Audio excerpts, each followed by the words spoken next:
کۆماریەکان و دیموکراتەکان جیاوازن لەسەر کێشەی ئابووری و لەباربردن لە هەڵبژاردنەکانی ئەمریکادا. بەرپرسانی ئەمریکا نیگەرانن لەو راپۆرتانەی کە ڕەنگە ئێران خۆی بۆ هێرشێک بۆ سەر سعودی ئامادە بکات. کۆمپانیای ئیلان ماسک موشکێکی گەورەی ئاسمانی نارد بۆ وڵای ئاسمان.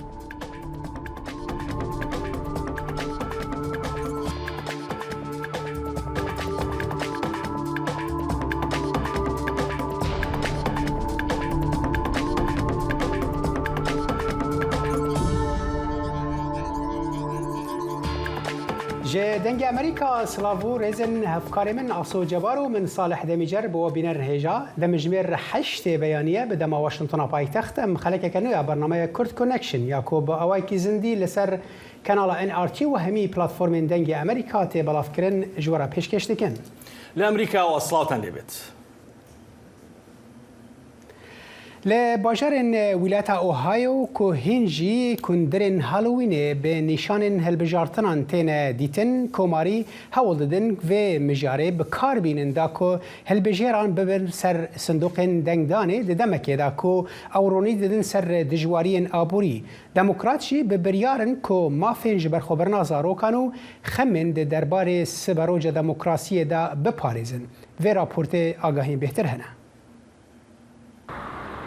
لروجن داوین کمپین هەڵبژارتنên zêdegirin ji bo bidestxistina piraniyê di Kongresê Amerîkî de rayedarên siyasî sozên başkirina rewşa aborî didin lê li vê kargeha hasina wilata Ohio ku bernama vejandina aboriya Serok Biden kargeh bi gerxistiya karkar dibêjin divê berbijêr wan pêdawîstiyan berdest bikin bibin seddemê handana wan ew dengê xwe bidin wana çunku ew sozên vala naxwazin. راستی سروک سازکاری بریو دبه هر وی قانون آواکرنا جیرخانه آبوری امضا کرد او آلیکاری دکه او جکارکران را باشه و دلیوه ده آفرینه که برینها به دستوان ندکت. ماثیو باور دکه که قانون سروک بایدن جه کنگرس پرانیا دموکراتان جبو وجاندنا آبوری درباس کری ریل لهلاوسانی دگره و جیانا وانجی خوش دکه لیدگلوی هنا باور دکن که کماری بترج دموکراتان آلیکاریا باشکرنا جیانا چینا کارکرا دکن. جتشتا کومدیتیه د 4 سالن جیر ریوبریا ترامپ ده گلک خلکه د واری ابوری ده دکاریبون تشتان بکرن و د دما کورت کو بایدن بویه سروک مدیتیه چاوا تشت گرام بونه هیوی دکم کو او ایدی کاربن وگرن و بما ورن بربجیرن کوماریان به اشکری دی بیجن اگر پرانیا کنگرسی کد دستیوان او دی برنامه سروک بایدن آستنگ بکن. جالیدی و دموکرات دی بیجن امریکیان کو پاشاروجا دموکراسیا وان دی راستی مترسیان با باورین جدا لسر مافی جنان و جبربرنا زاروکان کنترولا چکان و تاوانا نافروکی گوتارین رای دارین هر دو پارتیانا لروجن داویین کمپینین هەڵبژارتنان. چک خدا جبر خبرنا زاروکان یان هر مجارک دیبه گلک دراو مده هنک دنگ خواه نادن دموکراتان جبر هنک مجارین کسایتی. هەڵبژارتنên nivdem referandûma li ser rêbazên serokî piştî 2 salên helbijartinawî û hatiye gotin ku ev helbijartinên hejdeyê mijdarê ev sal dêyên herî giring û karîger bin di 105 salên derbasbûyî de. Dexîlê şemo dengê Amerîka. هەڵبژاردنەکانی نیوەی خولی سەرۆکایەتی کۆنگرێس چەند ڕۆژێکی کەمی ماوە بەڵام ئاڵنگارەکان سەختتر و قوڵتر بوونەتەوە سەبارەت بە هەڵاوسانی ئابووری و یاسایی مافی لەباربردنی کۆرپەلە و گرانی بازاڕەکان هاوکات هەردوو سەرۆکەکەی پێشوو بەچڕی بەشداریان کردووە لە هەڵمەتەکانی هەڵبژاردنەکەدا. بۆ زانیاری زیاتر دەڕۆینە لای هاوکارمان سیروان کاجۆ لە واشنگتنەوە. سیروانم کاتت باش. دەم باش ئاسۆ. زۆر سپاس. سیروان بارەک ئۆباما و دانالد ترامپ وەک دوو سەرۆکی پێشوو هاتوونەتە نێو مەیدانی هەڵمەتەکانی هەڵبژاردنەوە. دەتوانن چ کاریگەریەک دروست بکەن؟ بله آسو دانالد ترامپ براستی جبری چند ماه دست به کمپینی کریه و با آوایی که کاریگر هم دناو هلبجارتنین خوجهی ین پارتیا کوماری ده و هم پشتی ویجی دقوناغا یا هم بر دموکراتان ده روله که گله که گرینگ ریستی حطاره ده که لگله ولایت گرینگ بربجار نزیکی ایدئولوژی و فکر و بوچونا ترامپ او درخستنه هولی و نها بگویه که لدیجی دموکراتان بردوام دکل آلیه دن دوان دو سه هفته داویده از دکارم بیجم سروک بر باراک اوباما جی براستی لوان چار ولایتین که مدوجی بحثاوی کرد برنامه خوده انکو اریزونا نوادا جورجیا و پنسیلوانیا روله که گله کی گرینگ دی کمپینین بربجارن دموکرات لوان ولایتان دلیزن جبرکو او هر دو دزانن ایدی چارنوسا هم یا سیناتوی و هم یا جواتاس نونران د دست وان ولایت دایره به تایبت دواره جواتا سیناتوی دجبرولو هر دو سروک هیزا خو و امکان خوین سیاسی و ناو خو بکارتینج بو پشراس بکن کو دنگدار دنگ خو بدن یان دموکراتا د حالتا اوباما دی یانجی کوماریان د حالتا دونالد ترامپ ده بەڵێ سیروان هەردوو سەرۆکەکە بازە هەڵاوسانی ئابووری دەکەن. ئایا دەتوانن چ کاریگەریەک لەسەر دەنگدەران دروستکەن یان چۆن باز لەو بارودۆخی گرانەی بازارەکان و هاوکات کاریگەری لەسەر خەڵک؟ آسو براستی ویا پرسه گرینگش برگو تزانه مثلا انفلاسیون لامریکا میجوی امریکا دو یک وینا چه نبوی نها لگور آگاهین هری داوی ین حکومت امریکی رژه انفلاسیون گهشتی 8.2 صدی و ویا حجمارک یان رژه که میجوی جبرولو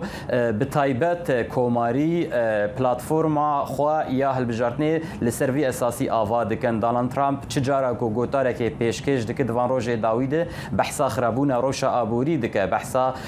گرانبونا یا زیدبونا بوهاین خوارنه بوهاین گازه بوهاین دشتن روزانه کو باندور الجیانا امریکیا دکن لآلیه دن و هلبت ترامپ بیجه اف سوج سروک دموکرات جو بایدن و هگر هات و کنگرس بپرانی که دست کوماریان ده و او کوماری و که بگهارن روشا خلکی جیانا خلکی باشترد بکن اویا لسر و که لیزن وکو بشکی سرکیج اجنده وانه البته بابت اندنجی گرینگ هنکو بحثا وان دکن لی دموکرات به پلتفرم وان پچکی برفرهتر او تنه بحث انفلاسیون ناکن و دو بیجن یعنی بالا خوب ده گوتاری هری داویده اوباما جی سروک پیشو اوباما جی بحثا وی که کو انفلاسیون پرزگریکه که سرکی لامریکا و دوی پشراس بکن کو کنگرس ده دست دموکراتان ده بمینه حتی کو وی که چاره سر بکن لگل سروک دموکرات اجبرولو افتشتکی بالکش اصولی هلک خاله دنجی هن براستی حردو لسر داخل لی بهتر آلیه دموکراتان مثلا وجود راپورتا دخیل جهات گوتن مثلا جبربرنا زاروکان مثلا بیمه ساغلمیه گلک بابت دن هنه کو هر دو پارتی و هر دو سروک براستی با آوای کی گلکی کاریگر بکارتینن جبرکو نوها بتایبت لالیین کوماریان هجمار هری مزنج کوماریان نزیکی گوتارا سیاسی یا سروک بر دونالد ترامپ سیروان پرسیارێکی جیاواز هەڵبەت باراک ئۆباما زۆر بە شێوازێکی جاری واهەیە چەند بە ڕژدی و بە جددی قساکە هێندەش بە ڕۆیکی خۆش و پێکەنینایی و جاریوان نوکتەشەکات هاوکات دونالد ترامپیش بە شێوازەکەی خۆی جاریوا تووڕە دەبێت و جاری واشەی کا بە نوکتە ئەم دوو شێوازە چەند کاریگەری دروستەکە لەسەر هەڵبژارنەکەی ئەم ساڵ براستی هر دو سروک جی ستایل وانی تایبت هناس وقت گوت و دزانن چاوا لگل جماور و دنگدران با خفن و اویک ده البجارتنین بری ده دیار بو تایبت کسی کی وقت ترامپ کوزانی بو چاوا لگور بیرو بوچونن خلکن هنک ولایتان دانوستندن بوار بک دا خوازین وانین روزانه با اوای کی بکارتینه با اوای کی پاپولیست کو دکاره برسفدانک جالیه دنگدران و پیدا بک افتشتایال جم ترامپ و ترامپ اوای کی کاریگری بکار انیه اوباما جی وکو کسی کو دموکرات و ام دزانم باکراوند اوی چیه وی که بزانبون بکارتینه پسپورت بیژن جبر بلو انها دموکرات دقوناغین داوی دجبر گو ترس هيا براستی لجوان چن ولایتن وکو نوادا و اریزونا بتایبت و جورجیا و هلبت جورجیا و پنسیلوانیا جی کو جدست دموکراتا درکوین ترس هيا کو اف یک سانه لناف کنگرس بو هرجبر بلو دموکرات بگرانی خود سپیرن کسنی وک باراک اوباما و شخوا سروک امریکا سەرۆکیەکی جۆ بایدن ژی بووە بەشێک ژێ کەمپینێت پشتگیریە بربژارên دموکرات دکە لێ ئەو دەزانن و ئێدی قۆناغ نەما قۆناغا ڤەگەرەیە و بتایبەت divê demêde divan hilbijartinên nîvê demêde heger guhartinek çêbe bûye sedî sed tesîrê li ecendeya Biden ya her du salên mayî di serokatiyê de bike aso. بەڵێ زۆر سپاس سیروان بەردەوام ئەبین لە ڕووماڵکردنی هەڵبژارنەکانی ئەمریکا هەر بژیم. چەندین دیکتاتۆر بە شێوەیەکی بەرچاو زیادەڕۆیی لە گەشەی ئابووریدا دەکەن بە پێی توێژینەوەی کە لە ڕێنماییەکاندا بڵاو کراوەتەوە چاودێری ئەوە دەکەن کە هەندێک وڵات ئەبەو شێوەیە کار دەکەن. ئابووری ناسان لە مێژە پرسیاریان لە متمانە پێکراوی داتاکان کردووە کە خۆسەپاندنێک هەیە لەلایەن هەنێ وڵاتانەوە بە تایبەتی وڵاتی چین. توێژینەوەکە بە شێوەیەکی گشتگیر دەستی پێکردووە کە هەموو سەرکردەکانی وڵاتانی دیموکراسی یان دیکتاتۆری دەخوازن شانازی بە ئابووریەکی گەشە سندووە بکەن. لەبەر ئەوەی هەموو دەیانەوێت کە وێنەیەکی گوڵاوی بخەنە ڕوو خەڵە ناکۆکیەکە لەوەدایە تۆ لە سیستەمی دیموکراسیدا تۆڕێکی چاودێری هەیە کە دەتوانێت تا ڕادەیەک جڵەوی سیستەمەکە بکات، بەڵام لە سیستەمی نادیموکراسیدا پشکنین و چاودێری بە تەواوەتی وونە. کەواتە چۆن گەشەی ئابووری بپێورێت لە کاتێکدا هەمیشە ناتوانین متمانە بە ژمارەکانی حکومت بکەیت. توێژینەوەکان دەریان خستووە وێنەکانی سەتەلایت کە پێوانەی تیشکی گڵۆپەکانەگرن ئەوە چاودێکی باوەڕپێکراوی گەشە سەندنی ئابووریە. یەکێک لەو نمونە دیارانەش دیمەنێکی شەوی دوورگەی کۆریای باشوور بە شەوێکی بەرفراوان ڕووناکە کە ڕاستەوخۆ سەر سیۆڵی پایتەختە هاوسنووری کۆریای باکوور کە زیاتر ڕەش دەچێتەوە. لەگەڵ گەشەسەندنی ئابووری و پێشکەوتندا دەست دەکرێت بە ئاوادانی بیناوشتی زۆر دروست دەکرێت و بژانەوەی ژێرخانی ئابووری دانانی ڕووناکی بۆ شەقام و شوێنەگشتیەکان. مارتینێز لە ڕێکخراوی فریدەم هاوس کە بنکەکەی لە واشنگتنە ئەو شیکارانەی وەرگرتووە کە پێوانەیەکە بۆ دیموکراسی بوونی هەر وڵاتێک. هەروەها بەراوردیشی کردووە لەگەڵ ئاکانی راپۆرتە نێوخۆیەکان لەسەر گەشەی ئابووری لە ڕێگەی وێنەکانی سەتەلایتەوە. مارتینێز دیراسەتی کۆتاژمارەی ئامارەکانی ناوخۆی وەرگرتووە لەگەڵ راپۆرتەکانی مانگی دەستکرد بۆ 184 دەوڵەت لە ماوەی 20 ساڵدا. ڕێچکەکە ڕوون بووە کە دیکتاتۆریەت لە ڕاگەیاندنی گەشەی ئابووریشدا بەردەوام زیادی نووسیوە. کاتێک بەراوردی ئەو وڵاتە دیموکراسیانە دەکەیت کە سەقامگیرن دیموکراسیەت بەسەر دیکتاتۆریەتدا زاڵە لەو کاتانەدا ئێمە لەسەر شتێک قسە دەکەین کە 30 بۆ 35%دایە بە نمونە گەشەی ئابووری ڕاستەقینە لە 100%دایە لە سیستەمی دیکتاتۆریدا هەر ئەو گەشەیە لە 101.3. ڕابەری تاگڕەوی چین شی جینپینگ هەفتەی ڕابردوو بۆ ماوەی 5 ساڵی دیکە سوێندی یاسایی خوارد. مارتینێز ئەوە پیشان دەدات کە ڕەنگە پەکین لە ماوەی 2 دەی ڕابردوودا بە ڕێژەی یەک لە سەرسێ لە بەرهەمی نێوخۆی پێشڕەوی کرد بێت. ئەمەش ئابووریەکەی زۆر بچوو کردوێتەوە وەک لەوەی خۆیان بانگەشەی بۆکەن. چین ڕەدی دەکاتەوە کە دەستکاری ئامارە ئابووریەکانی کرد بێت. حزبی شوعی لە مانکی دەدا ئامارەکانی گەشەی چارەکی سێهەمی بە ڕێژەی لە سەدا 3.9 ڕاگەیان.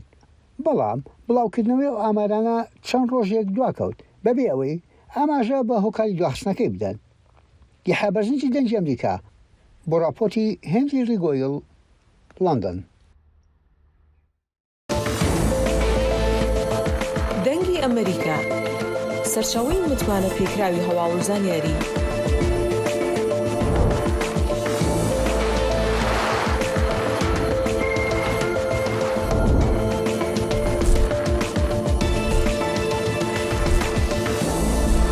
لە ماڵپەڕ و تۆڕە کۆمەڵایەتیەکانی دەنگی ئەمریکاوە ئاگاداری هەواڵ و گۆڕانکاریەکانی جیهان بە.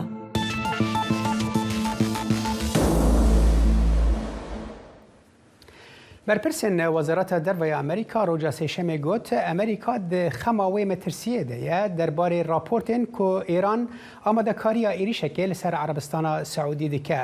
سێ کاربەدەستن ئەمریکی ڕۆژە سێشەمێ پشتڕاست کرد کۆ استیخباراتên عەرەبستانە سەعودی ئاگاهی بە کاربەدەستên ئەمریکی را پارڤەکردن کۆ دەبێژن ئێران دەبە کۆخواژ ji بۆ ئێریشەکە نێزیک لەسەر پادیشاهی ئامادە بکە.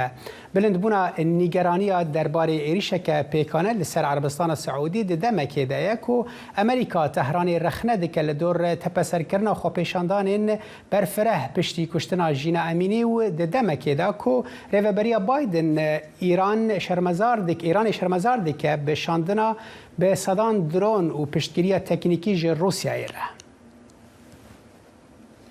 برپرسên Îranê roja sêşemê got ku wan 8 rojnamavanên ku hatibûn girtin di nav xwepêşandanên dijî kuştina Jîna Emînî de hatin azadkirin. Li gorî raporta Ajansa Nûçeyan Esna ya Îranê rêveberê giştiyê medyaya herêmî li Wezareta Rewşenbîrî İman Şemsayî got heta niha 8 kes hatine azadkirin. Roja yekşemê zêdetirî 300 rojnamavanên Îranî daxuyaniyek imza kirin ji bo rexnekirina desthilatê ji ber girtina hevkaran û ji navbirina mafê wanên sivîl li piştî girtina wan li gor medyaya xwecihî. Komeleya rojnamavanên Tehranê di daxuyaniyekê de ku di rojnameya Etimad de hate belavkirin nêzîktiya hêzên ewlehiyê wekû neyasayî û li dijî azadiya rojnamegeriyê binav kir. خۆپیشاندانە ناڕزایەکانی ئێران هەروە بەردەوامە سەرباری هەڕەشەکانی هێزە چەکدار و ئەمنیەکانی ئێران بەرامبەر خەڵک و خانمان و خوێندکارانی زانکۆ و دانیشگاکان بەڵام خۆپیشاندانی ناڕزایی بەردەوامە هاوکات کوشتن و توندوتیژی دڕندانەی کۆماری ئیسلامی بەرامبەر بە کچان و خانمانی ئێران لە ڕادە بەدەرە بۆ ئەو مەبەستە لەگەڵ چالاکوانی مافەکانی مرۆڤ و بەرگری کار لە مافەکانی ژنان ئەوین مستەفا زادەمان لەگەڵدایە. ئەوین خان ئەم کاتت باش. ئەمین خان بەڵێ هەر بژین لەم خۆپیشاندانە ناڕزایانەی ئێراندا کچان و خانمانی ئێران کراونەتە ئامانج یان دەکوژێن یان بریندار دەکرێن یان دەڕفێنرێن. هۆکارەکان چین؟ بەڵێ سەبارەت بەو خۆپێشاندانە یا دەستپێکی ڕاپەڕینێک کە دەتوانین ناوی بینین لە ئێران و کوردستان دەستی پێکردووە دیارە بەهۆیەوەی کە خصلەتێک یا ناوەڕۆکێکی ژنانەی هەبوو و لەسەر ژنێک بە ناوی ژینا ئەمینی بوو کە دەستی پێکرد بۆیە یعنی ژنان هەدەف بوونە ژنان بوونەتە ئامانجی کۆماری ئیسلامی ئامانجی سەرکوتەکانی. ئەمەش مێژوویەکی دوور و درێژی هەیە لەوەی کە جمهوری ئیسلامی چۆن چاوی لە ژن کردو چۆن ژنی وەکو ئامرازێک بەکارهێناوە بۆ سیاسەتە ئیدیۆلۆژیەکانی خۆی و هەروەهاژ ئەوەی کە چۆن دەیهەوێت ئەم سیاسەتە بەرەو پێش بەرێت چونکە هەمیشە وەکو سیستمێکی ئاپارتایت کاری کردو ئاپارتایتی ڕەگەزی تێدا کە ژنان هیچ جۆرە مافێکیان نێ لە مافی سەرپۆچکەیەکێکە لە مافەکانیان تا هەموو ئەو مافە تاکی و مافە کۆمەڵایەتی سیاسی ئابوووریانەی کە باسی دەکرێەوە تاکێک لە کۆمەلگاکە توانێت لی بەهرەمەند بێ لەوێدا بوونینێ بەرکو ئەو ئۆلگو یا پێناسەیەکی تایبەتی بۆ خۆی لە ژن دروست کردو و دەیهەوێت پەرە بۆ ئۆلگویە بدا چونکە ئەمەی هەمیشە وەکو ینی لایەیەک چاولێ کردو بۆەوەی کە دەتوانێت لە نظامەکەی خۆی بەرگری بکا بە کۆنتڕۆڵکردنی ژن ئەتوانێت ئەهدافە ئیدیۆلۆژیەکەکەی خۆی بەرێتە پێشێ. بۆیەش ئەبینین ئەم شۆڕشەی کە لەم دوانەدا سەری هەڵدا لە ئێرانەوە زیاتر لە 45 ڕۆژە بەردەوامی هەیە زۆر کۆماری ئیسلامی تووشی ترساندن کردووە چونکە لەگەڵەوەی کە جەوهرێکی ژنانەی هەیە یا بە خصلەتێکی ژنانە پێناسە دەکا ڕاپەڕینێکە کە هەموو لایەنەکانی ڕاپەڕینێکی کۆمەڵایەتی فەرهەنگی ئابووری و هەموو گروپەکانی کۆمەلگای تێدانە ئێمە دەبینین خوێندکاران قوتابیان و گروپەکانی دیکەی کۆمەلگا لە کرێکاران بە مانگرتنەکانیان وە کۆی خەڵک بە هاتنە سەر شەقام خۆی تێدا دەبینێتەوە بە تایبەتی لەو ینی دروشمەی کە بە ژن ژیان ئازادی هەیە کە خەڵکی ئێران ژیانی دەوێت خەڵکی ئێران ئازادی دەوێت و گەیشتۆتە ئەو مەرحەلەیە کە ئەوانە زۆر گرنگن بۆ ئەوەی کە لە ناو سیستمێکی دموکراتیکدا هەموو گروپەکان پێکەوە بتوانن بژین. بۆیە ئەبینین ئەگە چاوی لەکەن بەو خەسڵەتە ژنانەوە ئەبینین کە چهرەیەک ینی سیمایەکی ژنانەی هەیە و هەر ئەوە ژوای کردو کە حتا دەنگی بە دەرەوەی ئێرانیش بگاوە زۆرێک لە خەڵک لە دەرەوە پەیوەست بن چونکە وەکو شۆڕشێکی ژنانە یا شۆڕشێکی فێمینیستیش ناوی دەبن. بەڵێ واتە ترس لە ژن واتە ترس لە ئازادی. ئێوە وەک ڕێکخراوێکی مافەکانی مرۆڤ و بەرگری کارێکیش لە مافەکانی ژنان هەڵبەت دوایمین ئاماری کوشتن و پێشەلکاریەکانتان لەلایە کە بەرامبەر هاوڵاتیان ئەنجام درراوە بە تایبەتی بەرامبەر خانمانیش. سەبارەت بەو ئامارێک کە ئێمە لە کورتپا کۆمان کردوتەوە ئەوەیە کە تا ئێستا 53 کەس لە کوردستان گیانیان لە دەستداوە کە چەند کەسێک لەوانە ژن بوونە، 3 کەس لەوان ژن بوونە و 8 کەسیان منداڵ بوونە وەلە بەگشتی لە ئێران زیاتر لە 270 کەس تا ئێستا گیانیان بەخت کردو کە بەشێکی هەرە زۆریان زیاتر لە 30 کەسیان منداڵ بوونە. ئەمە بەشێک لە ئامارەکەی، بەشێکی دیکە ڕێژەی ئەو بریندار بوونانەیە کە ئێمە دەیبینین کە تەنانەت ئەو شۆڕشەوای کردو کە ئەو ژنانەی کە گولەی ساچمەیان وێ دەکەوێت یا بریندار ببوون بەدەنی خۆیان نەک بە نیگاهێکی سێکسیستی کە بۆ ژن هەیە، بەڵکو وەکو سەنگەرێکی بەرخۆدان، سەنگەرێکی مقاومەت لە بەرامبەر ئەو ڕژیمەی کە سەرکوتکارە، لە بەرامبەر ئەو ڕژیمەی کە دژە ژنە، یعنی ئەم زوڵمە پێشان دەدەن. بۆیە ئەوەشی هێناوەتە ئارە، بۆیە ڕێژەی بریندارەکان و ئەو ژنانەی کە گەیشتونەتەوە مەرحەلەی کە ینی وێنە لە بەدەنی خۆیان بگرنەوە بڵاوی بکەنەوە، ئەو وێنەی حکوومەتە نیشاندان کە چەندە دژە ژنەوە، ئەوان جۆرێکی دیکەنە ئەسن جیاوازیان لەگەڵ حکوومەت لەوەی داوە کە وەگە و ئیدئۆلۆژیک بیر ناکەنەوە، وەگە و ژن بە ڕەگەزی دووەم دانانێن. ئەمەش دەبینین لە هەمان کاتدا بەشێکی زۆری ئامارەکانیش ئەم ینی دەست بەسەرکردنانەیە کە دەبینێت لە کوردستان دیارە بە هەزاران کەس تا ئێستا دەست بەسەر کراوە، لە هەر شارێ ئەتوانین بڵێن زیاتر لە 40-50 یا 100-200-300 کەس، ینی بەپێی ئەوەی کە شارەکان گەورە و بچووکن دەست بەسەر کراوەنان، دەست بەسەرکردنەکان بەردەوامی هەیە. بەڵام ئەوەی کە بۆ کوردپا تا ئێستا توانیویتی بەناو ئەو کەسانە پژڕاست کاتەوە زیاتر لە 600 کەسن کە ناویان پژڕاست بۆتەوە، بەشێکی هەرە زۆریان زیاتر لە 200 کەسیان کە تێیدا هەیە کە ژنن. و دەتوانین بڵین دەست بەسەرکردنەکان دوودانە شێوازی لەخۆ کردو، شێوازێک کە ئەو ژنانێک کە لە شەقامەکان دەست بەسەر دەکرێن کە ژنانێکی جوانن، بەشێکی زۆریان خوێندکاری زانکۆکانن، بەشێکی ئەو ژنە چالاکانەنە کە هەل لە سەرەتای خۆپێشاندانەوە جمهوری ئیسلامی کردنی ئامانج و بە ئامانجدار هێرشی بۆ سەر ماڵەکانیان برد و ماڵەکانیانی پشکنی و ئەوانی دەست بەسەرکردن بۆ ئەوەی کە ڕێگری بکالەوەی کە خەڵکی داهاتکەن یا ڕێگری لەوەی بکە کە خۆیان بچنە سەر شەقام. بۆیە بەم شێوەیە ئاماری سەرکوتکاریەکان دەبینین لە هەمان کاتیشدا بەشێکی زۆریش دەگرێتەوە ئەو هەڕەشانەی یا ئەو گوشارانەی کە لەسەر بنەماڵەکانیانە یا ئەو بە تەلەفۆن لیان دەکرێت بانکێشتی ناوەندە ئەمنیەتەکان دەکرێن. بەڵێ ئەمین خان هەڵبەت تۆ پێت وایە کۆمەڵگەی نێودەوڵەتی و ڕێکخراوە گەورەکانی مافەکانی مرۆڤ لە ئاستی توندوتیژی حکوومەتی ئێراندا هێندە بە هەند وەریان نەگرتووە و فشار لەسەر کۆماری ئیسلامی ناکەن؟ بەڵێ بەداخەوەی کە لە ڕابردوودا دەمانبینی بە هەندیان وەرنەگرت و لەگەڵەوەی کە زۆرێک لە راپۆرتەکان دەدرانەوە کە ئێران حکوومەتێکی دژە کە تێیدا مافی ژنانیانی بەپێی هەموو ئەو پێوەرانێک کە ڕێکخراوی نەتەوە یەکگرتوەکان و هەموو ئەو سازمانەی دیکە کە دەگەڕێنەوە بۆ کۆنوانسیۆنەکان و بۆ جارنامەکانی ڕێکخراوی نەتەوە یەکگرتوەکان، ئێران هیچ کام لەوانە پەسەند ناکە، تەنانەت کۆنوانسیۆنی ئەوەی کە خشونەتیش بەرامبەر بە توندوتیژی بەرامبەر بە ژنان ڕابگرێ ئەویشی پەسەند نەکردو. بەڵام لە ینی کۆمیسیۆنیەوەی کە پێی دەڵان مەقامی ژن لە سازمانی منل پێگەی هەیە و ئەو دەورە بەدەست ئێرانە، لەگەڵەوەی کە راپۆرتی زۆریاندا بوو بەڵام بە هەندیان وەرنەگرت پووەدان هەویست ئەو جۆرێکە خۆیان باسی دەکەن لە ڕێکاری دیکە، لە ڕێکاری نەرم، لە ڕێگەی کۆمیتەکایانانەوە، لە ڕێگەی و بەرنامانێک کە ئەتوانن جمهوری ئیسلامی وادار بکەن کە لە بەرچاو بگرێ. بەڵام لەگەڵەوەشدا بینیمان لە بەرچاوی نەکەوتووە ئەو شۆڕشەنەوەی کە سەری هەڵدا بە جۆرێک ئەو وڵاتانەشی گەیاندۆتە مەرحەلەیە کە ئێستا دەبینیندان هەوێ وڵاتی یا جمهوری ئیسلامی باشترە بەڵام کۆماری ئیسلامی لە ئەو کۆمیسیۆنە دەربکەن کە تێیدا دەورەکە لای کۆماری ئیسلامیە و تێیدا ینی وەڵامدەری بدەن کە ینی حەد و مەرزی تێپەڕاندەوە هەموو ئەو ساڵانێک کە ئەوان کاریان کردوە بەرنامەیان هەبوو بە هیچ دۆخی ژنان نەک تەنها باشتر نەبوو، بەڵکو ئەمە دەبینین کە بەشێکی زۆری ئەوانەی کە لەسەر شەقام کوژراون منداڵن، قوتابینە و جمهوری ئیسلامی بە شێوەیەکی دڕەندانە ئەوانەی کوشتۆ لە بازداشتگاکان لە شکنجەخانەکان خەریکی شکنجەیە و هیچ سنوورێکی نییە بۆ ئەوەی کە ئەو شتانە ڕاگریوە، هیچ وەڵام دەرنیە. بۆیە ئەوانیش ئێستا دەبینین لە ئاستێکی هیلاری کلینتۆن، میشێل ئۆبامایە، ئەوانە داوا لە ڕێکخراوی نەتەوە یەکگرتوەکان دەکەن کە ئێران دەربکەن. بەشێکی زۆری ئەوان هاتنە سەر خەت بۆەوەی کە بڵند بەڵێ توندوتیژی دژ بە ژنان لە ئێران ڕاگرن و ئەوە شۆڕشێکی ژنانەیە. بەڵێ هەڵبەت ئەمین خان سەرباری خۆپیشاندان ناڕزایەکانی ئێران کە زۆربەی شارەکانی ئێرانی گرتوتەوە هاوکات لە دەرەوەی ئێرانیش لە ئەمریکا و لە کەنەدا و زۆربەی وڵاتانی جیهانیش خۆپیشاندانەکان بەردەوامە و خۆپیشاندانی گەورەی ناڕزایی سازەکرێ بۆ هاو دەنجەکانیان. زۆر سپاس بۆ کاتی پێت بەخشین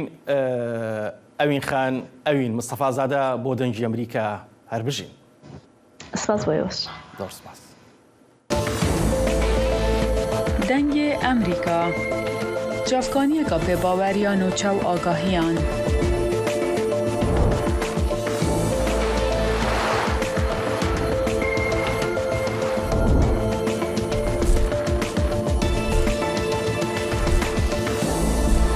برای مالپر و پلاتفورم میدیا جواکیا دنگ امریکا بالا خوب بدن پزانین و نوچین جیهانه.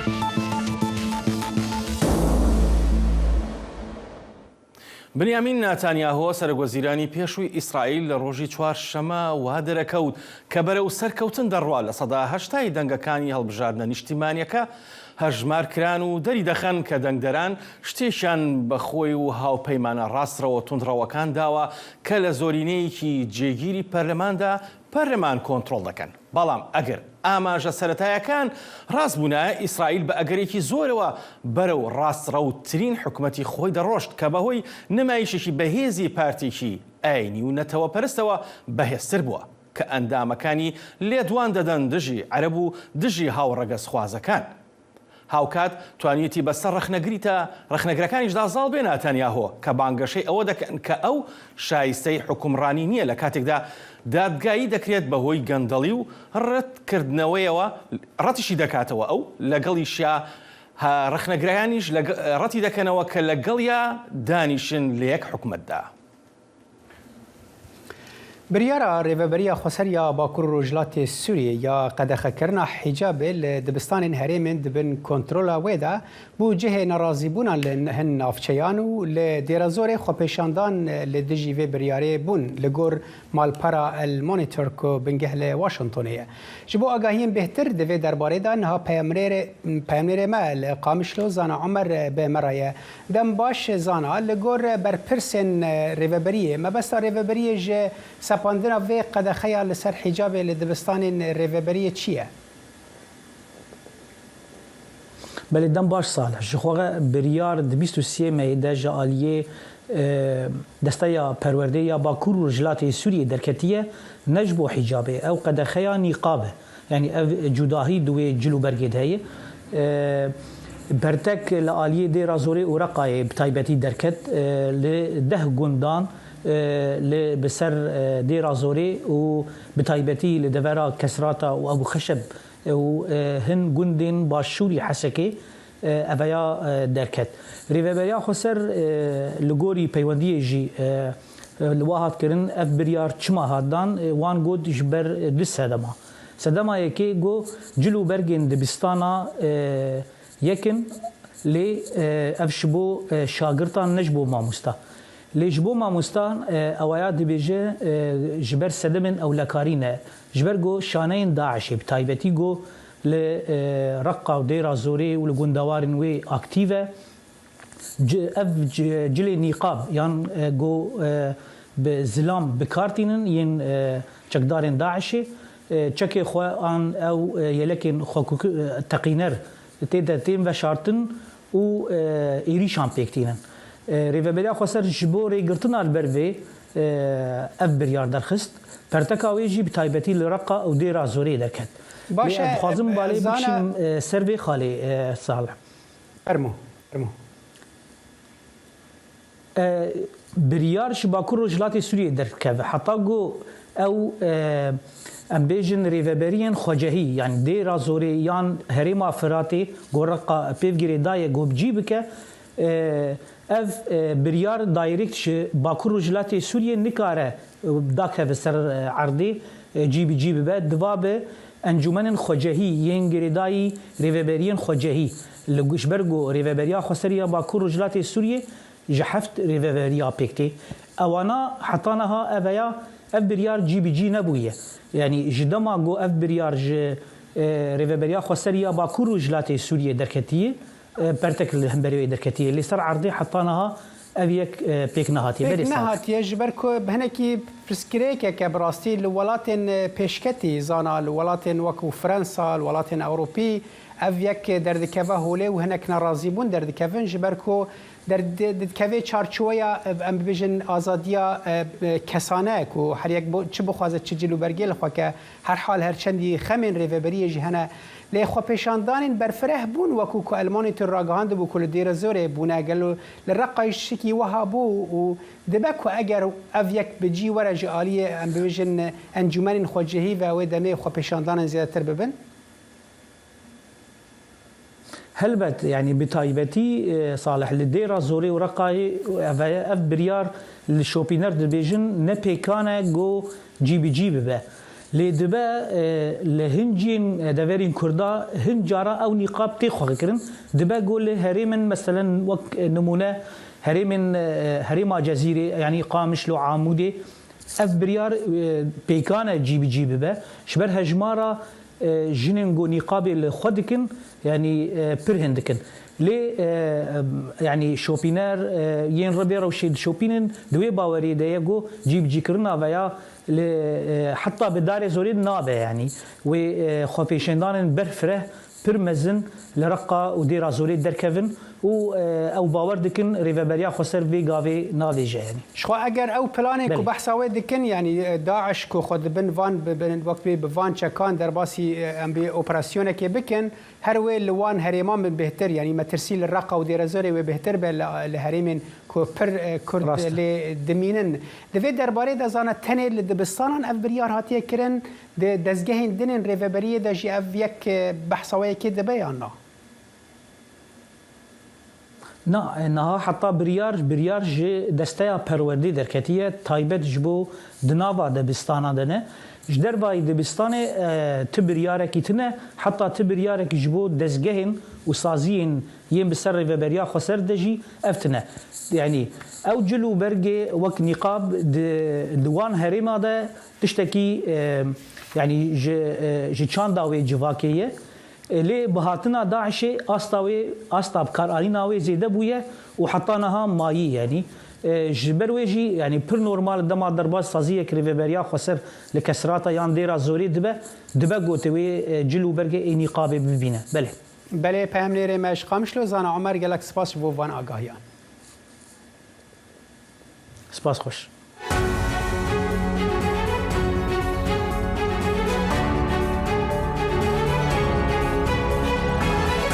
واشنطن برنامجی افتانه لبشی کردی دنگی امریکا و آماده و پیشکش دکره من بەڵێن ساڵح هەموو ڕۆژانێکی هەینی لەگەڵ پسپۆڕاندا تاوتوێی گەرموگورترین بابەتی ڕۆژ دەکەین لە پەیوەندی بە سیاسەتی دەرەوەی ئەمریکاوە لەگەڵمان بن.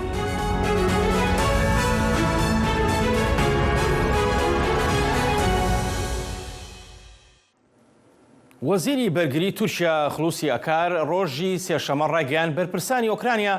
بە نامەی نووسراویان بە ئاماجی کەمکردنەوەی نیگەرانیەکانی رووسیا سەبارەت بە ڕێکەوتنیەک بۆ ڕێگەدان بە هەناردەکردنی دانەوێڵە لە بەندەرەکانی ئۆکرانیا ڕاگەیاندووە. ناوبرەو بە ڕۆژنامەنووسانی ڕاگەیاندووە کە سێرگی شۆیگۆ وەزیری بەرگری رووسیا لە پەیوەندیشی ئەم دواییەیدا نیگەرانی خۆی دەربڕیوە سەبارەت بە هێرشەکانی ئەم دوایانە کە پێچەوانەی ڕێکەوتن نامەکەیە. ئاکار لە زنجیرەیەک گوتوێژی لەگەڵ هاوتا رووسی و ئۆکرانیەکانیدا کە ئەنجامی داوە هەروەها ڕایگەیاندووە کە ئێستا بەرپرسانی تورکیا و نەتەوەیەکگرتوەکان چاوەڕی وەڵامی رووسیا دەکەن بۆ ئەو بەیاننامەیە. پیمانا انرژی مها جوتمه یا ترکیه به حکومت ریکفتن اجتماعی لیبیه را و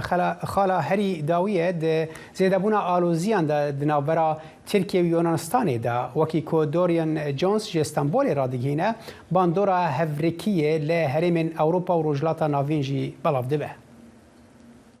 بخصوص ما يتعلق شروفكار دبيجن بيمانا لگرينا انرجيا نافرا تركيا وحكومتا ليبيا دايا كو تركيا جلوي سربازي و پشگیریاوه دکت سرکفتنکا مازنا بو انقره نبتنه جلوی آبوری و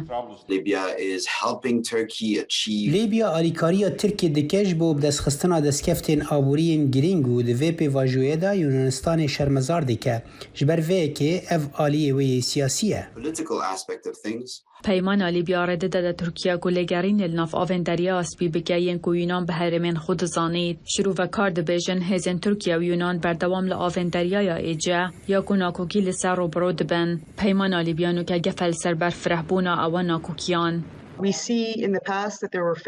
ما دبری دادیتن کو لدر دورن آوین ایجی پفچون رو دانه. ما لآوین کو قبرس دا کریارن دجمناهیه ین ترکیه دید. برس اویا وکی وجی دید حکومت یونان پر بحرسه. وزیر دەرفەی یونان نیکۆس دندیاز هەفدیتنەک دگەل سامح شکری هەفتای خۆی مصری کرد و هەردوو وڵاتان پەیمانە ئەنێرجیە لیبیای شەرمەزار کرن. هەروەسا قاهیرە ڕاگەهاند کو دانوستاندنên خو دگەل ئەنقەرە ڕاوەستینیت یەن ku bi armanca başkirina peywendiyên alûz bû. Şîrovekar dibêjin welatên herêmê renge bikevne navnakokiyan. اگر هون بخوازن و اف هیل هیا جی یونانستانی بر بو قبرسی حتا مصری و از لسر آلی مصری رجدم جبر کو مصری براستی با آوای کو او لنیوا رجلات لیبیا دنیرن جبوان او لبروانه و قد قبول ناکن کو ترکیه لسر بازرگانی بکه لسر عرضه یان بندریای. فرانسا کو هەواڵبەندێکا خورتیا یونانستان و مصرەیە پەیمانە ئەنێرجیە تورکیا لیبیا vê dawiyê wekû binpêkirina yasa nafneteweyî şermezar kir. Fransa û Yunanistan peymaneka parastneya dualî heye. Parîs harî Enqere diket ku hêzên xwe yên leşkerî nîşan biket. Her du alî dizanin ku dibe şereke berfireh rû bide. Ji ber ku te li rojhelata navîn te ne bi tinê Tirkiye û Yunanistan hene. Welatên di jî hene Fransa, İsraîl û Mesir. Hûn dizanin rojhelata navîn noke herêmeke jeopolitîk amazin e. Ji ber vê yekê li wir ne bi tinê du lîstikvan hene ku yên di jî temaşe dikin. Girjiya siyasiya bihê dibe ku ew bedema ku Enqere gemiyên lêgerîna enerjiyê bibete navçeyên Yunanistanê li gor rêkeftina Libya. Lê ji ber ku kêşe li herêmê gelek zêde ne, şîrovekar pêşbîniyê dikin ku her aliyek dê karket da ku çi bi hevçûnek rîne ded. Ji bo raporta Dorian Jones hatîn mayî dengê Amerîka.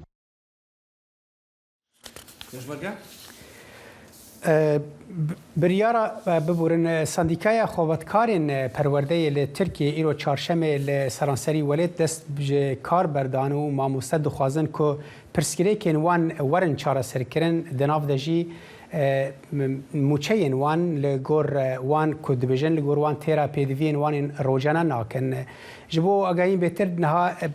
ام هول ددن که به پیامنیر ما لانقره ایوب دمیر را پیوندی بکن لکنترل جمرات دبیجن ایوب نه آماده یا هر حال امی بچن راپورت که کو هر وها پیامنیر ما حاضر کریه لتاخا اولوسی یا انقره وان روجان بازار صوبیان بهتر بالا شینین انقره دکشینه جبر بهابونا گاز خوازایی داخواز لسر صوبیان زیده بویه و دات بکر او زیده تری 10 سالانه صوبیان چه دکه پیامنیر ما راپورتک آماده کریه. لانقره تاخا اولوسی دوان روجان دا هری زیده سوکا صوبسازان بالا شنی انقره دکشینه. لبر بهابونا گازا سورشتی د فروتنا صوبیان دا جی زیده بونک چه بویه. لوی دری جور بجور صوبه هنه هن جوان د سرمایان دا سبا گنکرنا ناو مالینه و هن جوان جی لگوری خملاندنا تینه بکارانین. وداد باکر او بخواه 10 سالی زیده تره کو کار صوبه سازیه دکه. باکر دماخواه هری زیده دناو و دستگاه صوبهان دا دبورینه. صوبه ساز باکر وان صوبهان بلاوی تواهی باجارین ترکیه دکه. لی باکر رادگینه کو بلندبونا بهایا گازا سورشتی د فروتنا صوبهان da jî zêdebûnek çêkiriye. Geçen seneye göre tabii fiyatlar zamlandığına göre ama îsal buhayên sobeyan li gor sala berê zêde bûne. Lê dîsa jî firotina sobeyan gelek e. Sedema vê yekê jî ew e ku îsal gaza süriştî gelek giran bûye û sotemeniya sobeyê jî hember gaza süriştî erzan e. Ji ber vê jî daxwazên ser sobeyan zêde bûne. Gava aboriya Tirkiye ber bi qeyranê veçû û enflasyon bilind bû, gaza sürüştî jî li Tirkiye giran bû. Li ber vî jî şêniyên Enqerê berê xwe dan sotemeniyên sobeyan û dest bi kirîna sobeyan kirin. Son 4 yıldır Divan 4 salên da wî de buhayên her tiştekî zêde bûye. Him pandemiyê û him jî qeyrana aborî bandoreke xirab li ser kirîna me çêkiriye. Gaza sürüştî her got diçe buha dibe. Ez dixwazim di vê salê de sobê li mala xwe vêxim. Van sobeyan bes şêniyên Enqerê tenê na, welatê biyanî jî dikirin. Li ber şera Rusya û Ukraynayê qeyrana gaza sürüştî derket. Seba vê jî ji Ewropayê daxwazên sobeyan çêbû. Şu an yurt dışına mal. Le dervey welat ji me gelek sohbetên daxwaz kirin. ام نها نکارن داخوازن وان بجی بکن کار شاندنا ما چقاس باش بجی لی داخوازن صوبیان گلک زیدنه حیا جمت تیجی ام لوی کارگاه خواه صوبیان چه دکن Almanya, Fransa, İsviçre. Em van sobeyan difroşin Almanya, Fransa, Switzera û gelek welatên diniyên Ewropî. Piştî şerê Ukrayna û Rusya li Ewropa qeyrana gaza sürüştî dest pê kir û niha ew daxwaza sobeyan ji me dikin. Em jî li vê derê bê rawestan kar dikin. Li gorî daneyan nêzîkî 15 welat ji Tirkiye sobeya dikirin. Di nav van welatan da bikirê herî mezin Almanyayê. Dîsa gelek welatên Yektiya Ewropayê jî ji Tirkiye daxwazên sobeyan dike. Li Tirkiye qeyrana aboriyê hebe jî lê rûyê sobesazkeran li ber van firotinan jî dikenin. Eyüp Demir, Dengê Amerîka, Enkere. بله الكنترول اجمرا بيجن بيامنير مال انقري ايوب دمير نها اماديه دم باش ايوب سباس في رابور داتا لسر الصوبيان لام فجر سر برسكريكا ماموسيان كويرو دس كار كشاندن داخوازن وان يعني جهي داخوازن كو برند موچين وان برند بن داخوازن وان دنچنه صالح قانونا پیشه یا ماموستایا لترکیه راستی دبی سدما گفتگویان جبوکو دبی قانونه دا ازمونا کاریری بحث ازمونا کاریری تکرن اف ازمونا کاریری جی و د 19 مجدار ده یعنی روزن پیشیامه دا و به چکرن لسرویجی سندیکاین ماموستایا راستی دجی بیا درد کevin چیه واتوی اما بیجم حتی نها یعنی ماموستایا جخه ازمونا کاریری تونه بو مامۆستاتی دکردن ئەم بێژم موچێوان واتە کو زێدە دەبوو دەولەتە بشکلێکی زێدە دەکرد ئانا دەسەلاتی ئانجی وەزارەتا پەروەردە دەبێژە کو ئەو کی دەوێ ئەزمونا کاریەرێدا سەرکەوێ ئەمێ موچێ وان زێدە بکەن ji bo wî jî sendîkayên perwerdeyê jî di jî viya derdikevin dibêjin ku mamostati tiştekî em bêjin kariyerî nîne mamostekî karekî taybet e heke bilindbûna mûçeyan tê çêkirin lazim e ku ji bo hemû mamostaya were çêkirin ji bo wî jî dij derdikevin ana li tevaya Tirkiye ji bo rojekê mamostayan ji kar dest berdan ji bo wî jî ana wisa rewşeka wiha heye li bêderê باشه ايوب اف همي ماموستين تركيا ود حوينا يعني وك نمونه او كوتشبرين سوريا كو نزكي 3 مليون نيف كوتشبرين لو دري هر حال ماموستد ناف واندا جي هنا فان فيرا وستانا جكار ايرو او جي وحواندن او داخوازا كو تركيا دكا كو لغور بيش او بيجن كاري ماموستيان باراور نزيدكرن وان جي ود حوينا صالح çardê meha cotme yani çend roj berê navbera sendîkayên Tirkiyeyê civîne kate çêkirin ji bo ku ev qanûna hanê bê betalkirin û ezmûna kariyerê jî were rakirin. Rastî tevaya Tirkiyeyê milyon û dusut nêzîkî milyon û dusut mamoste hene lê tevaya vana nebe jî lê gelek nîvî zêdetir mamoste îro neçûn dibistana di nav vanan da yani em dikarin bêjin ku yekû tu dibehs dikî ew jî hene ji bo ku yekû bi sendîkayê va girêdayê li Tirkiye û ku sendîka eğitim senê a ku bi keskê va girêdayê evana tevahî îro ji kar dest berdan hin sendîkayên din jî alîkarî dan vê hewldana wan باشا ايوب بكورتي اگر تو برسوان بدي يعني اف روشا بمتيجي ابوريا خراب بري روشا ماموستايان چاوايا يعني اف روشا خراب چه باندوره که زیاتر سر روشا وان کلی اگر تو بكورتي برسوان بدي صالح ما بيجم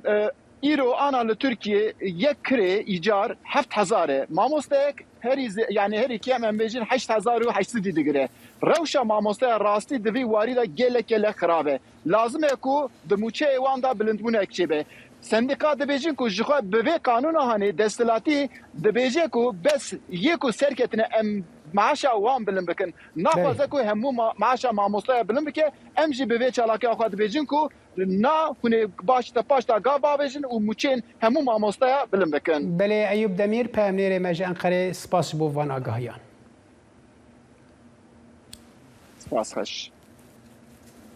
تیمی تەواری پارتی ئازادی کوردستان لەدەیان هێزی پێشمەرگەی ژن پێگاتووە کە ئی پارتەکەن. دوای تۆپبارانکردنی بنکە و بارەگاکانیان لەلایەن کۆماری ئیسلامی ئێرانەوە لە شارۆچکەی پردێ گوازراونەتەوە بۆ شاخ و دۆڵەکانی قەزای کۆیا کە بەردەوامن لە مەشقی سەربازی وەک ئامادەکاری بۆ هەر شەڕێکی نەخوازراوە.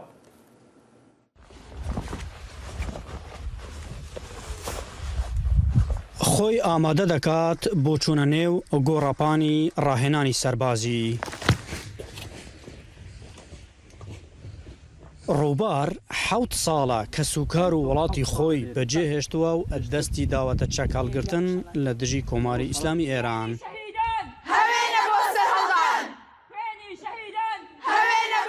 ئێستاە دەستپێکی ئێمە ئەوەیە کە نواندنی نظامیکیان هەیە کە حرکاتێکی نەماشیە، دوای ئەوە بەڕێوەبردننی وانەکەیە، دوای ئەوە خواردنە پێشووە، دوای ئەوە وانەی سرودە، وانەی هەڵپەرکیە.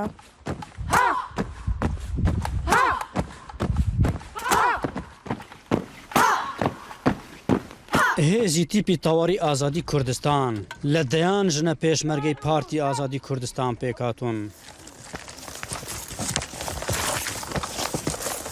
ڕۆژانە لە نێو ئەم دۆڵ و شاخانەدا جۆرەها ڕاهێنانی سەربازی وەردەگرن. کە پردەیان کوتا ئێمە ڕاگوێزانمان کرد بۆ ئێرە، بۆیە خۆ ئامادەکردنیشمان هەر پێشتر بۆ نەکە بڵێن ئێستا هەر لێرەین. بۆیە ئەم تەمرینانش بۆ ئەوەیە کە ئامادەبوونمان لە هەموو شەرایەتێکا ببێ، چ شەرایەتێکی ئاسایی، چ شەرایەتێکە ئێستا ئێران بە درۆن و بە موشک ئەمان کوتێ. مەرج بۆ ئێمە ئەوەیە لە گرنگی بۆ ئێمە ئەوەیە کە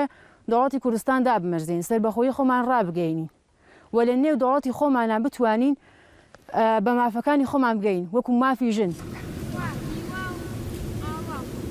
سەرشاخ و نێو دۆڵەکان بوونەتە شوێنی حەوانەوە و ژیانی ڕووبار لە پێناو گەیشتن بە ئامانجەکەی. و منیان لە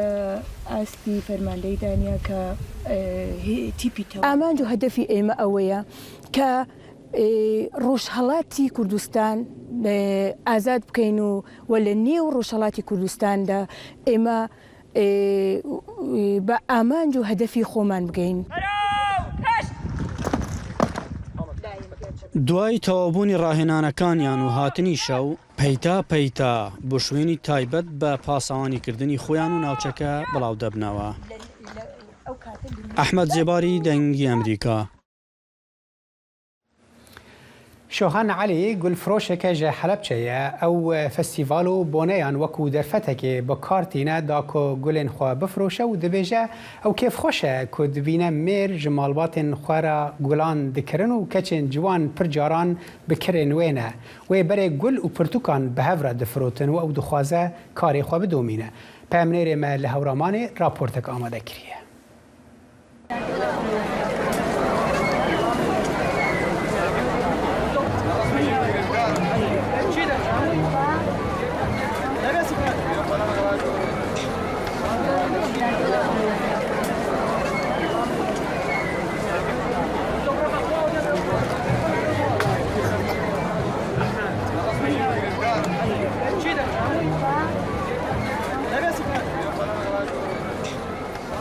شۆخانە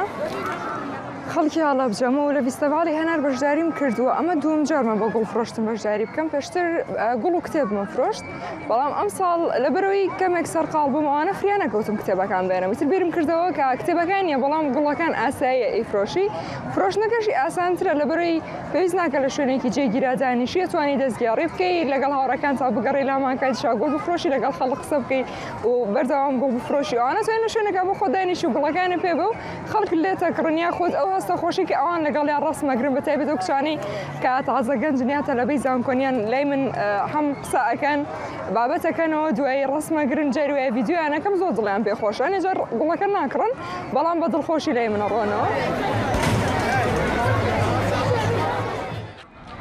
کاتێکە گوڵێکی بە کەسێوانی کە خۆیانە ها بە جۆش و خڕۆشێکەوەیان گوڵەکردن زۆر زۆر خۆشە کە تۆ گوڵی شانەیی تێ، ئەوە زۆر زۆر خۆشە. کاتێکە گوڵێکی بە کەسێوانی کە خۆیانە ها بە جۆش و خڕۆشێکەوەیان گوڵەکردن زۆر زۆر خۆشە. بەڵام بازە کەسێت ئەڵێ ئەو گوڵاتوان ڕستمی لەگەڵا بگرم بۆ مناڵی بۆ فرۆشتنە ئەڵێ ئەی باشە من بۆ کێ بکڕم ئەنی ئەو کاتەیە کە قەنەعەت بەوە کە ئەم کەسە گوڵێک بۆ خۆی بکرێت زۆر لەوە خۆشترە کەمێک پێشەسە ئەفرەتێک هاتەلام خۆی دایک بوو وتی ئەم گوڵە بۆ کێ بکڕم ئێستا حەزی لێی بوو بەس نەیەتوانی بیکڕێت عیب نییە من گوڵ بۆ خۆم بکڕم وتم ناڵە خۆت لەمو کەسێک گرنگتری ئەو کەسانی کە گوڵەکڕن عادەتەن ئەنی من ئەگەر لە دوێنێەوە بۆ خۆم هەژمارم کردی بێتە ئێستا 6 پیا و نزیک 6 بە 7 پیا و بۆ خێزانەکانیان کڕیوە شتێکی زۆر جوانە و بەڵام ئەگەر بیژمێرم 2 کورتە ئێستا گوڵیان کڕیوە ینی خۆیان تەنها بوون و گوڵیان کڕیوە بەڵام زیاتر کچانن کە گوڵ بۆ خۆیانەکڕن کچانی بچوو یاخود تەمەنیان ئیتر لە باڵغ بوون بەرەو سەرە یا تەلەبەی جامیعان هێستەکەم زیاتر کەس گرنگی بۆ خۆیە ئەو تێبینیم کردووە کە کوڕ خۆی بەشیان نازانێ بۆی گوڵە بۆ خۆی بکڕە بیباتەوە ماڵەوە یا نازانم دڵیان پێی خۆش نیە خود نەیکڕن بەڵام کەس زۆر دڵی پێی خۆشە هەم لەو ڕۆیی کە هەستەکە ئیحتیمام بۆ خۆیە لەو ڕۆژەوە کۆمپانیای سپیس ئەکس کۆمەڵەیەکی دیکەی نیشتنەوەی دوو بەهێزکەری واڵایی تۆمار کرد دوای ئەوەی لە ویلایەتی فلۆریدا بۆ کاروباری لەشکری ڕەوانەی واڵایی کرد فەرمون لەگەڵ ئەو دیمەنانە. کۆمپانیای ئیلان ماسک ڕۆژی سێشەمە موشکێکی گەورەی خۆی بەناوی فالکۆن هێڤی خۆی بۆ یەکەم جار لە ماوەی زیاتر لە 3 ساڵدا ڕەوانەی واڵایی ئاسمان کرد.